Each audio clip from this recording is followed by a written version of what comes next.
Ce week-end a lieu le Grand Prix du Japon sur le circuit de Suzuka. C'est l'un des rendez-vous les plus attendus de l'année, aussi bien par les pilotes que par les fans. Un tracé rapide et surtout technique qui plaît beaucoup aux pilotes et les Japonais sont toujours au rendez-vous dans les tribunes. 2026 sera la 36e édition du Grand Prix à Suzuka et lors des 35 précédentes, on a eu le droit à des moments légendaires qui font de ce circuit l'un des piliers de l'histoire de notre sport. Alors, en attendant la course ce week-end, installez-vous confortablement et voici 5 histoires, 5 moments historiques qui font que Suzuka est l'un des circuits les plus iconiques de l'histoire de la Formule 1.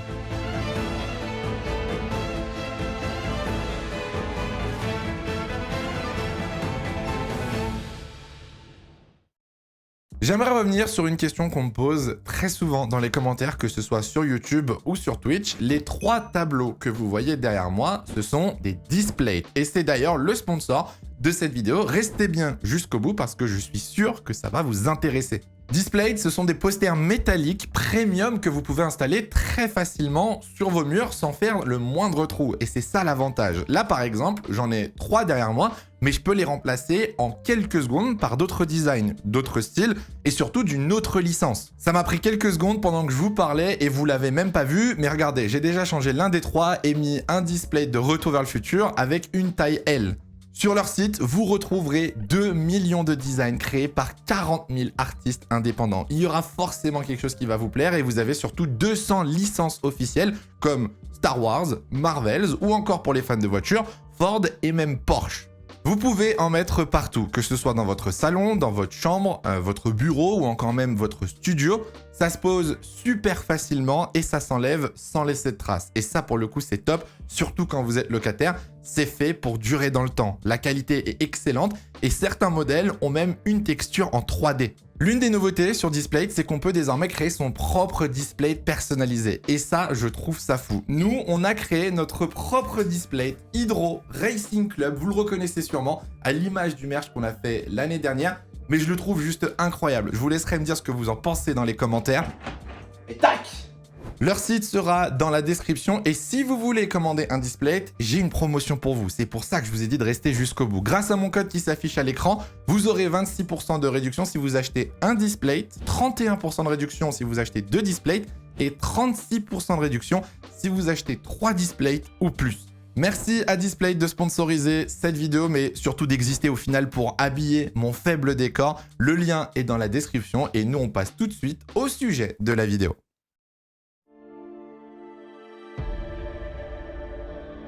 La première édition du Grand Prix du Japon à Suzuka a eu lieu en 1987. Mais dès l'année suivante, en 88, la course va être le théâtre d'une des plus grandes rivalités de l'histoire de notre sport, la rivalité entre Alain Prost et Ayrton Senna. 1988 marque l'arrivée de Senna chez McLaren aux côtés du français Alain Prost. Les 2 meilleurs pilotes de la grille sont réunis dans l'une des meilleures voitures de l'histoire du sport, la MP44. Cette saison est totalement dominée par les 2 pilotes McLaren qui remportent la quasi-totalité des courses à l'exception du Grand Prix d'Italie remporté par Gerhard Berger au volant d'une Ferrari. Prost et Senna s'échangent les pole positions, les victoires jusqu'au Grand Prix à Suzuka, avant-dernier rendez-vous de la saison 1988. Même si c'est une saison extrêmement disputée, le système de points à l'époque fait que Ayrton Senna peut remporter son premier championnat du monde en cas de victoire sur ce week-end. Et ça, il faut bien le retenir. Le week-end commence très bien pour le Brésilien qui prend la pole position avec 3 dixièmes d'avance sur son coéquipier, de quoi être plutôt positif avant le départ. Mais c'est justement au départ dimanche que tout bascule. Alors qu'il partait de la première place, Ayrton Senna rate totalement son départ et cale sur la grille. De son côté, Prost prend un excellent envol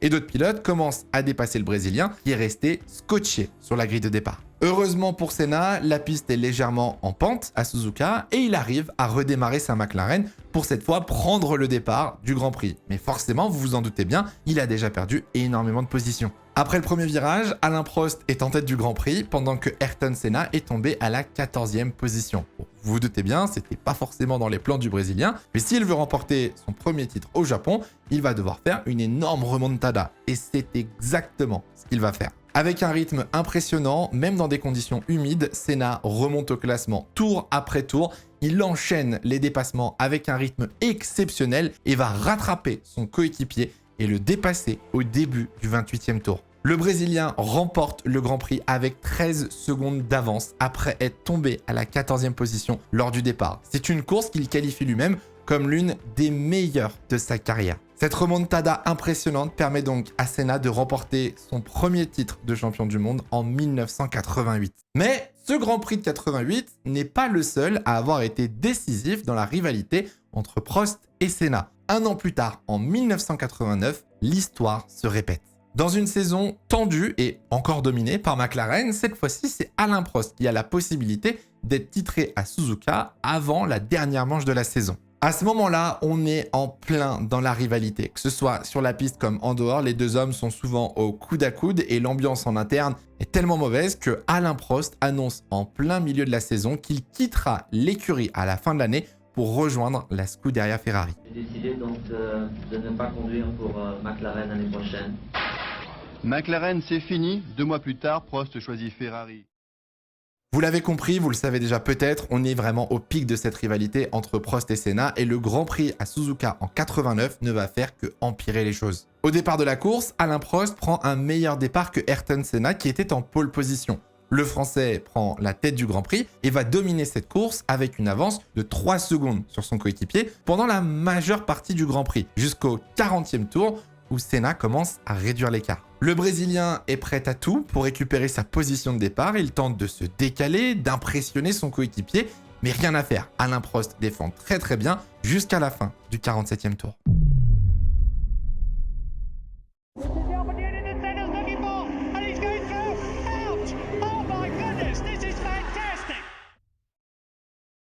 À l'approche de la dernière chicane, Senna se décale à l'intérieur pour plonger sur son coéquipier, mais Alain Prost ferme la porte pour empêcher le Brésilien de passer. Les deux McLaren se touchent et s'arrêtent dans l'échappatoire. Alain Prost descend donc de sa voiture qui a calé, moteur éteint, pendant que Ayrton Senna, lui de son côté, demande au commissaire qu'on pousse sa McLaren pour pouvoir reprendre la course. Le Brésilien reprend la piste en coupant la chicane, fait un tour à basse vitesse pour rentrer au stand et changer d'aileron. À 4 tours de la fin, Ayrton Senna ressort deuxième à 10 secondes de Alessandro Nannini. Senna remonte rapidement sur l'Italien et le double pour s'envoler vers la victoire. Mais au passage de la ligne, le bonheur de Senna n'est que d'une courte durée. Le Brésilien est tout de suite disqualifié par les commissaires de course pour avoir coupé la chicane et avoir reçu une aide externe pour repartir après son accrochage avec Prost. Bien évidemment, Ayrton jugera cette disqualification totalement injuste, d'autant plus qu'elle offre à Alain Prost son 3e titre mondial. Ce Grand Prix du Japon 1989 marque un tournant dans la rivalité Prost-Senna, d'autant plus qu'elle va avoir des répercussions dès l'année suivante lors de la course en 90. Parce que oui, jamais 203, forcément,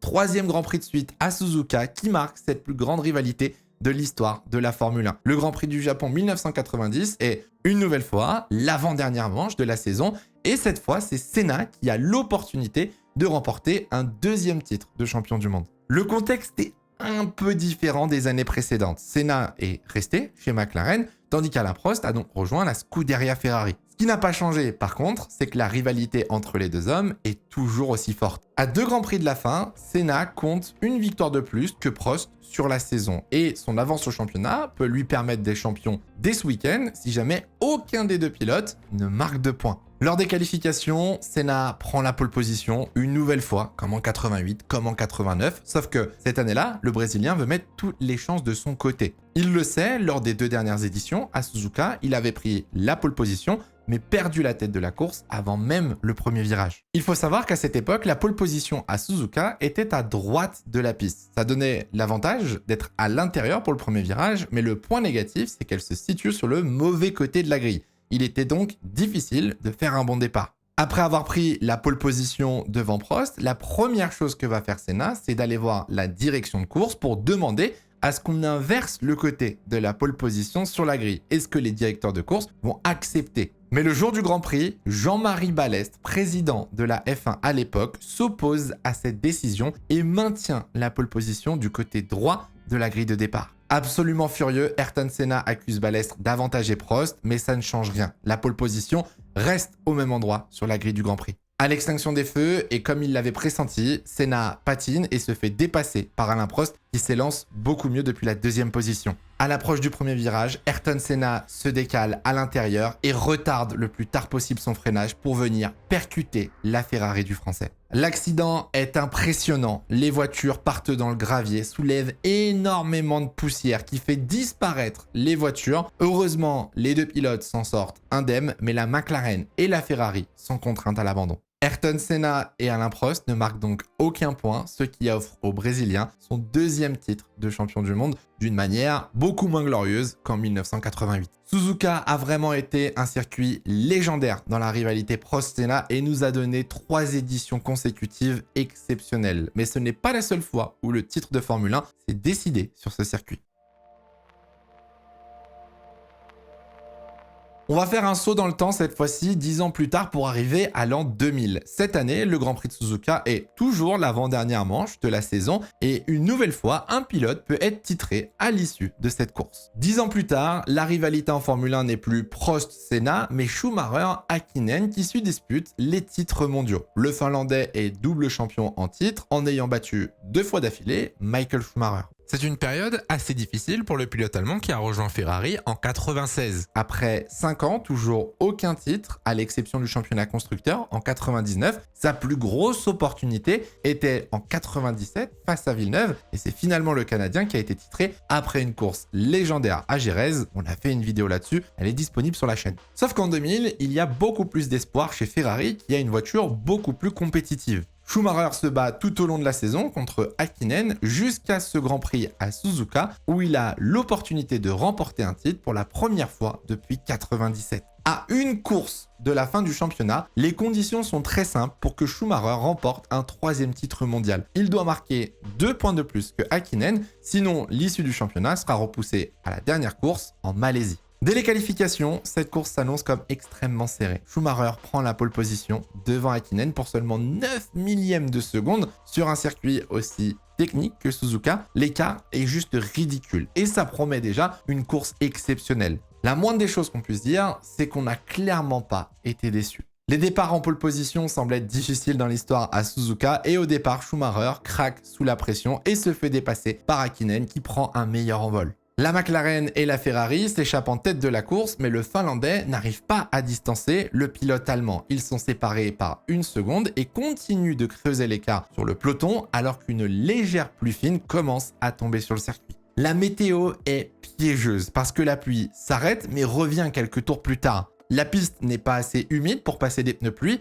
mais elle est quand même glissante. Dans ces conditions, c'est Hakkinen qui s'en sort le mieux et prend finalement une avance de 2 secondes et demie sur Michael Schumacher, juste avant les passages au stand au 23e tour. Hakkinen s'arrête en premier, Schumacher limite au tour suivant et l'undercut semble très puissant puisque Hakkinen augmente son avance d'une demi-seconde et la maintient désormais avec 3 secondes d'avance. Dans ces conditions, Schumacher ne serait pas champion et il sait que pour dépasser Hakkinen, il doit se donner au maximum. Malgré la pluie, il est de retour. L'Allemand accélère et commence à remonter sur la McLaren en tête du Grand Prix. L'écart entre les deux se réduit de 3 à 1 seule seconde. Au 38e tour, Hakkinen décide de plonger au stand et d'effectuer son 2e arrêt du Grand Prix. Chez Ferrari, on décide de tenter un pari stratégique. Schumacher est à l'aise dans ces conditions et il lui reste assez d'essence pour faire quelques tours de plus. Ferrari décide donc de laisser l'Allemand en piste et d'essayer de faire l'overcut de 4 tours pour dépasser Mika Hakkinen. Dans des conditions extrêmement piégeuses, avec une pluie légère et des pneus usés, Schumacher enchaîne les tours de qualification avec un rythme impressionnant. L'Allemand rentre au stand à la fin du 40e tour et Ferrari réalise un bon arrêt au stand qui lui permet de ressortir avec 3 secondes d'avance sur le Finlandais. La stratégie a parfaitement fonctionné. Oui, ça paraît bizarre. Et les tours rapides de Schumacher lui ont permis de doubler Mika Hakkinen. À presque 10 tours de la fin, Schumacher est sur le point de remporter son premier titre avec la Scuderia Ferrari. Les tours s'enchaînent, l'écart se creuse entre la Ferrari et la McLaren jusqu'à la ligne d'arrivée qui voit Michael Schumacher devenir 3 fois champion du monde de Formule 1. Cette course permet à Michael de remporter un nouveau titre, mais surtout à Ferrari de renouer avec le succès. La première fois depuis 1979 et le titre de Jody Scheckter. Après 21 ans d'attente, Ferrari est de retour au sommet après une course mémorable qui marque aussi le début d'une domination légendaire. Si vous suivez la Formule 1 depuis plus de 20 ans, il y a de fortes chances que vous vous souveniez du Grand Prix du Japon 2005. Cette fois, on ne va pas parler d'un titre, mais d'une performance individuelle mémorable qui reste encore aujourd'hui une des plus grandes remontadas de l'histoire de la Formule 1. En 2005, le championnat est dominé par Renault et Fernando Alonso, qui remportent le titre lors du Grand Prix du Brésil, 3 courses avant la fin de la saison. Le seul qui arrive à concurrencer l'Espagnol, ce n'est pas Schumacher, parce que Ferrari manque de performance, mais c'est bien Kimi Räikkönen avec sa McLaren. Au Japon, il n'y a pas vraiment d'enjeu pour cette saison. Le titre est déjà gagné, mais on le sait, le circuit de Suzuka nous réserve toujours des courses exceptionnelles. Samedi, jour de qualification, et c'est déjà la folie. Il faut savoir qu'à l'époque, le format en qualif était très différent de celui qu'on peut connaître aujourd'hui. Chaque pilote sortait tour après tour pour faire un chrono et rentrer au stand directement. Il n'y avait qu'un seul pilote lancé à la fois et l'ordre de passage était défini par le résultat de la course précédente. Vous l'avez compris, les meilleurs passaient toujours en dernier.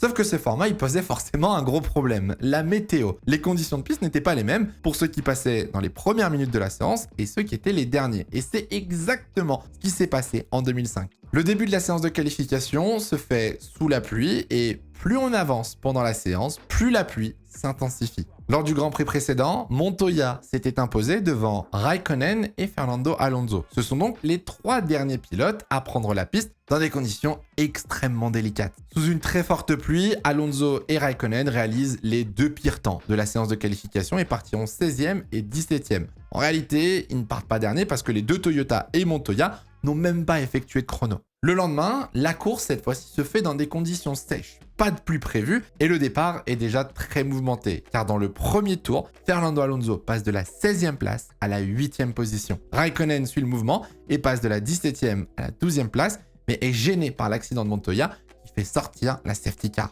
À la relance, Räikkönen et Alonso ont un rythme de fou et enchaînent les dépassements. Alors oui, les voitures étaient bien meilleures que les autres, mais le circuit de Suzuka n'est pas réputé pour être le plus facile au niveau des dépassements. Et réussir à remonter autant de positions, pas donné à tout le monde. C'est d'ailleurs sur cette course qu'il y a eu le fameux dépassement, l'un des plus beaux de la carrière de Fernando Alonso que vous connaissez sûrement par l'extérieur sur Michael Schumacher dans le 130R. Alonso finit par se faire dépasser par Räikkönen grâce à une stratégie très agressive de McLaren. Sur une course à 2 arrêts, le Finlandais a retardé son premier arrêt au stand pour décaler sa stratégie et faire un overcut. Grâce à ce rythme impressionnant, il ressort devant Alonso et se retrouve dans une position pour jouer la victoire. Après son 2e arrêt au stand, Kimi Räikkönen est donc 2e, mais à 7 secondes de la tête de la course, détenu par la Renault de Fisichella. Il reste 8 tours et le pilote McLaren enchaîne les tours de qualification et remonte sur Fisichella avec 1 seconde par tour et finit par rattraper l'Italia à 1 tour de l'arrivée.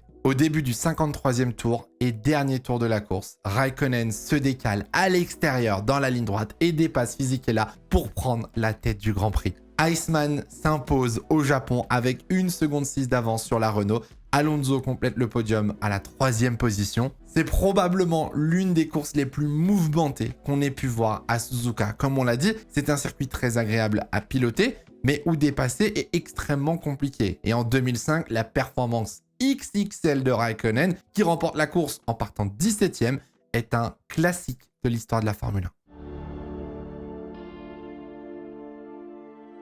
Après avoir remporté son premier titre de champion du monde en 2005, Alonso est encore à la lutte en 2006. Mais cette fois-ci, pas face à Kimi Räikkönen, mais contre la Ferrari de Michael Schumacher. Le Grand Prix à Suzuka en 2006 est un tournant de la saison. Et c'est encore une fois l'avant-dernier rendez-vous de l'année, mais les pilotes sont à égalité de points. Alonso a dominé le début de la saison avec sa Renault, mais est actuellement sur 7 Grands Prix de suite sans victoire. Et de l'autre côté, pour Schumacher, la voiture va de mieux en mieux. C'est l'inverse. Et l'Allemand a remporté 5 des 7 derniers Grands Prix. Cette course à Suzuka est décisive, car elle va définir qui sera le mieux placé pour se battre pour le titre lors de la dernière course au Brésil. Faut donc prendre des risques, mais en même temps, l'erreur est interdite pour ne pas laisser trop d'avance aux concurrents. Fernando a l'occasion de devenir double champion du monde, tandis que Schumacher peut remporter un 8e titre. Et ce 8e titre, il lui tenait à cœur parce que 2 courses plus tôt, à Monza en Italie, il annonçait qu'il quitterait Ferrari à la fin de la saison. L'Allemand veut donc finir son histoire avec les Rouges de la meilleure des manières. Le week-end débute fort pour Schumacher qui prend la 2e place en qualification, juste derrière son coéquipier Felipe Massa. De son côté, Alonso n'est que 5e, la Ferrari semble beaucoup plus rapide sur le week-end et l'objectif de l'Espagnol est donc de limiter la casse sur l'avant-dernière course de la saison. La domination des Ferrari se confirme en course, les rouges prennent légèrement le large et Schumacher dépasse Massa au 3e tour pour prendre la tête de la course et virtuellement marquer 10 points très importantes dans la lutte au titre. Alonso de son côté arrive à dépasser la Toyota de Trulli, mais reste bloqué pendant de nombreux tours derrière l'autre Toyota, celle de Ralf Schumacher, jusqu'au 12e tour où l'Espagnol parvient enfin à prendre la 3e place de la course. Après les premiers pit stops, Alonso gagne une nouvelle position en doublant Massa grâce à un overcut et l'Espagnol se lance donc à la poursuite de Michael Schumacher. Mais la Ferrari de l'Allemand est plus rapide que la Renault. L'écart entre les deux pilotes se maintient aux alentours de 5 secondes en faveur de Schumacher. Si Alonso veut pouvoir déranger Michael, il sait qu'il doit le faire avec la stratégie. Alors, il décide de tenter un undercut lors de la 2e phase d'arrêt au stand. Fernando s'arrête au 35e tour pour mettre la pression sur Ferrari qui décide d'arrêter Schumacher littéralement au tour suivant, mais l'Allemand ressort premier et garde la tête de la course avec une petite avance sur Fernando Alonso. Rien ne semblait perturber Ferrari et Schumacher qui s'envolaient vers une victoire ultra importante dans la course au championnat. Les tifosi étaient tranquilles, sereins et confiants pour la fin de cette saison lorsqu'au 35e tour, la pub de TF1 se lance. Alors vous allez me dire, mais Hydro, pourquoi tu nous parles de la pub de TF1 ? Ceux qui ont vu la course en direct s'en souviennent sûrement. Fernando Alonso en tête du Grand Prix du Japon à seulement 16 boucles du but, coup de théâtre au 36e tour. Nous allons vous remontrer l'image. Michael Schumacher faisait un Grand Prix exceptionnel et puis un peu de fumée à la fin du premier partiel. Il a quand même tout donné et c'est son moteur qui vient de rendre l'âme.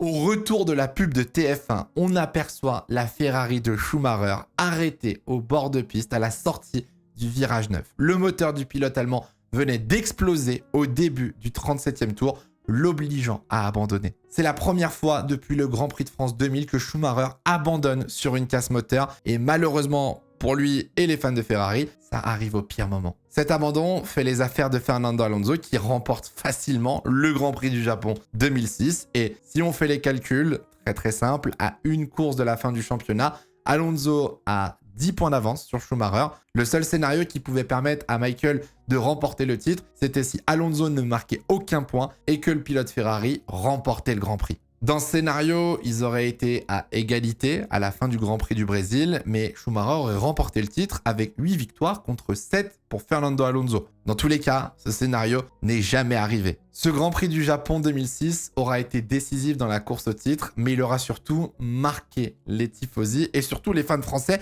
avec cette pub sur TF1. Il n'a pas offert le titre à Fernando Alonso, mais lui a donné une marge très confortable pour s'assurer d'une couronne mondiale au Brésil.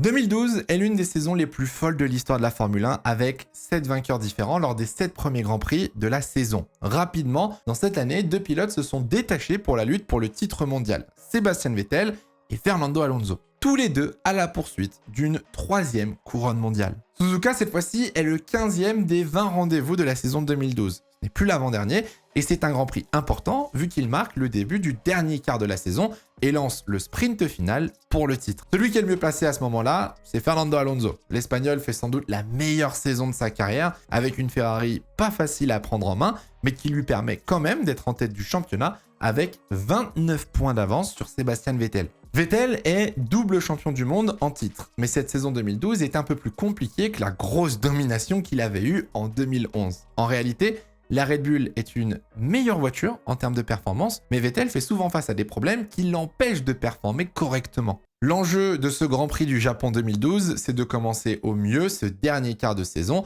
et Vettel est en bonne forme, car il a remporté la dernière course à Singapour, et il va le confirmer très rapidement en qualification, en prenant la pole position devant Weber, tandis que Alonso n'est que 7e. A noter aussi la bonne qualification de Kamui Kobayashi, pilote japonais à domicile, qui place sa Sauber en 4e position. Au départ de la course, c'est le chaos. Sébastien Vettel prend un bon départ, mais au premier virage, Fernando Alonso est légèrement tassé sur l'extérieur et part en tête à queue, ce qui fait abandonner la Ferrari. C'est le 2e abandon de Fernando cette saison avec l'accrochage au début du Grand Prix de Belgique à Spa avec Romain Grosjean. Weber, lui, de son côté, qui avait totalement raté son départ, est percuté par Romain Grosjean, qui rate son freinage. Fernando Alonso, leader du championnat. Le pilote Ferrari ne verra pas l'arrivée du Grand Prix du Japon 2012. C'est un drame pour Alonso qui avait 29 points d'avance sur Sébastien Vettel. L'Allemand remporte la course et réduit le gap à seulement 4 points après Suzuka. Bon, comme je viens de vous le dire, avec ses concurrents directs qui abandonnent dès le premier tour, Vettel remporte la course à Suzuka en 2012. Et moi, ce qui m'intéresse le plus, c'est ce qui se passe derrière. 4e en qualification, Kamui Kobayashi s'élance finalement 3e en profitant d'une pénalité de Jenson Button. Et au départ, le japonais s'élance mieux que Mark Webber pour prendre la 2e place juste derrière Sébastien Vettel. Alors, oui, avec sa Sauber, Kobayashi ne rivalise pas avec Vettel, qui prend très rapidement de l'avance. Mais le japonais a un très bon rythme qui lui permet de garder sa 2e place jusqu'aux premiers arrêts au stand, où il perd la 2e position au profit de Massa, qui lui fait l'undercut. Le japonais continue de tout donner pendant le Grand Prix pour essayer de garder sa 3e place et son premier podium en Formule 1. Kamui fait honnêtement une course exceptionnelle et parvient à résister au retour des McLaren en fin de course pour terminer pour la première fois sur le podium lors de son Grand Prix à domicile. C'est le seul et unique podium de la carrière de Kamui Kobayashi en Formule 1, un japonais sur le podium du Grand Prix du Japon. C'est historique pour le sport automobile japonais. Le dernier à avoir réussi cet exploit de faire un podium au Japon était Suzuki Aguri lors du Grand Prix du Japon 1990. Alors, je vous l'accorde, c'est pas la course la plus passionnante de l'histoire de la Formule 1, mais c'est quand même une course importante pour les Japonais. Et c'est surtout au final un tournant dans la saison 2012. Vettel recolle à 4 points d'Alonso et le dépasse même lors du Grand Prix suivant en Corée pour aller chercher un 3e titre de champion du monde d'affilée au Brésil à la fin de l'année. J'espère que cette vidéo vous aura plu. On a un peu creusé dans l'histoire des Grands Prix à Suzuka qui sont vraiment des courses légendaires. Alors oui, évidemment, on aurait pu parler aussi de la presque victoire de Romain Grosjean avec Lotus en 2013 ou encore du photo finish entre Alonso et Vettel en 2022. Il y avait énormément de moments à choisir. N'hésitez pas à me dire en commentaire quel est pour vous votre meilleur souvenir des Grands Prix à Suzuka en Formule 1. Nous, on se retrouve ce week-end en live sur Twitch et sur YouTube pour le react de la qualif et de la course en direct. En attendant, prenez soin de vous, c'est le plus important. Ciao, ciao.